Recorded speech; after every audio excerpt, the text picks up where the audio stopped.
grew up in Dallas, Texas. And it wasn't as sophisticated as it is now. It was kind of country, you know, especially in the area where I live, because everybody did their own gardening and stuff like that. And so I got to see a lot of different things. That pig farm was my first big painting that I did back in 1953. And I hadn't gone that size before. And that looked like a huge space for me to try to fill. But I did, and it was the first painting. And as I look at it now, for back in '53, it wasn't too bad, you know, for the age that I was then. This painting, The Little Preacher, is one of the later paintings that I did. It was done in '91. That's one of my later works. To me, what it represents a growth period, because if you look at what I was doing back in the 50s and 60s, there's not that much of a comparison, because the sophistication to me is a lot greater. And when I did this particular photo, to me, he looked like a little preacher, and that's what inspired that particular drawing. Now that drawing is all graphite, pencil, and with a little collage technique that represents a cross of good and evil. And in that cross, you'll see all of the characters that were moving and doing things in the world at that particular time. Now on his shoulders, there are two doves. And this little boy, in my mind, represents a sign of good and evil that he was going to try to take care of when he grew up to be a grown-up person. And his fist is clenched up like when people do something and they feel successful about it, that's what that represents. Yes, he said, I'm going to make a difference in this world. Now, in his hand, he's holding a book, and that book represents a book of good if you're a good-minded person.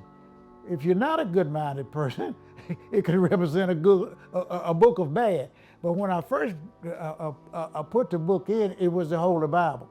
But then I realized there are some people who believe in the Bible and there are some people who don't. So to make the picture more universal, I just took the Holy Bible off of it and just let it be a book, which means it represents a book for good that person who looks at it is viewing at that time. That made it open for everybody, which is what I think art should do. I think art should represent something that anybody can see something that touches them.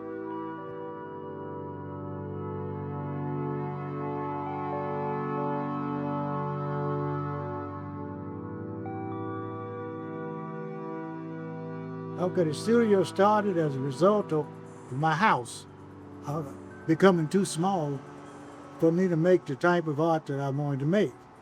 And I started searching for studio space.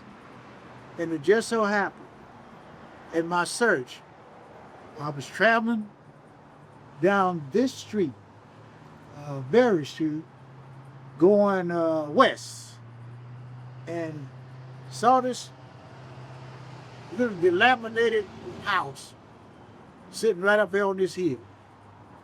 And something said, there's your place. And I stopped, turned around, came back, looked at it. It didn't have a door. It didn't have windows in it. The wyvern was tore out. I didn't know who owned it. I said, this is the place. That's how it became a studio.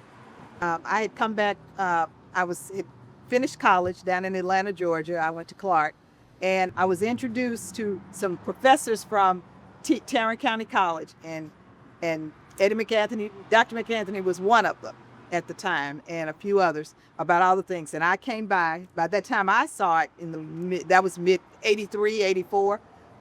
They had a lot more done to the facility, and he said it was a gallery, and we just, all of us connected. And then I met other artists, and we all connected in this place of producing art. And so that's how I became involved with it. And And one of the things I was remembering, what Eddie always said about the place, is that they're basic walls, but the art makes the feelings, gives the beauty to what happens. And you experience and you use your imagination at where an art can take you. And sure, even today, when I walk in, it takes on the life of what the art is that's on display at the time. And it's always been directly in education teaching. No formal classes like you would think in a school, but the lessons you learn about art and the beauty of art and what the artist was, what the feeling was of the artist, why they created the piece, that's education. And so you take that with you. And so that's what's always made this place a special place on the corner. Yeah. Oh, it was very exciting to grow up around this because we were always exposed to art, my sister and I. We were always exposed to art, and just being around that creativity was just very inspiring growing up.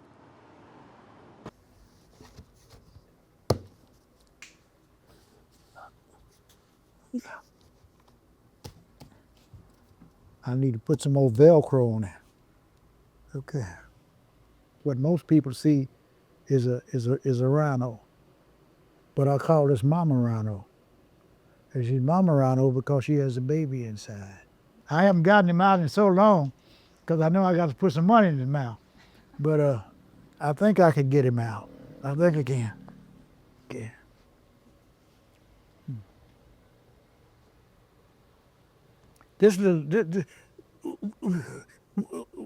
We took this rhino to Atlanta, Georgia. We did a show in Atlanta, Georgia.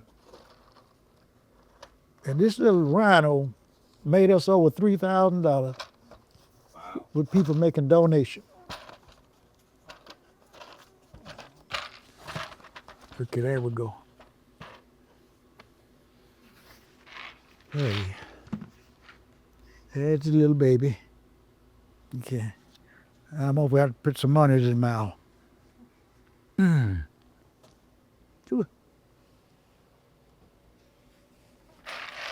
Yeah.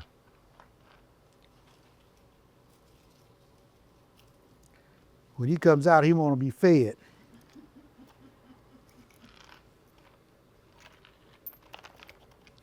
I put 50 cents in his mouth.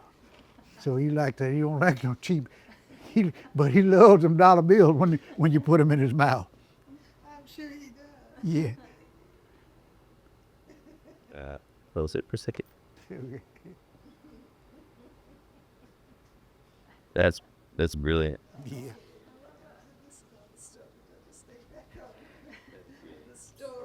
Listen, some money fell out.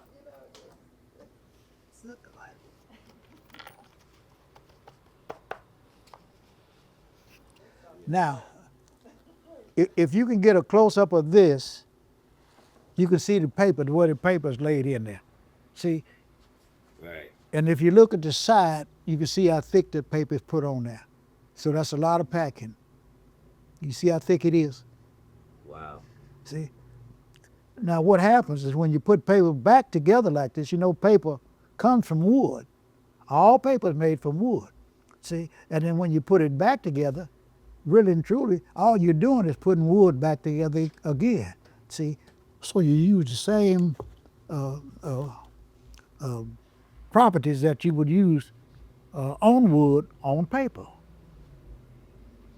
But that's the way it is when you pack it in like that. It's a slow process. Somebody once asked me, well, how do you get them that big? Well, you get them that big by putting one piece after one piece after one piece until it becomes that big. See, you just keep stacking it, keep stacking. You seem to have a real love for animals. That's something I noticed when I was a youngster growing up. The thing about animals is that they are true to nature. And I like truth in things and in people. And animals don't lie. They very seldom go against that nature, and they're going to do what they're supposed to do, and you can count on them to do that. There's one thing about animals. If they love you, they love you. And they don't change. No matter what you do to them, they won't change. They'll still continue to love you. But that's what they'll do, because it's their nature. When they love you, Their love is what I call unconditional. Religious term, they call it agape love. When you love a person, regardless of how that person might be, good or bad, you just love them because you love them, you know.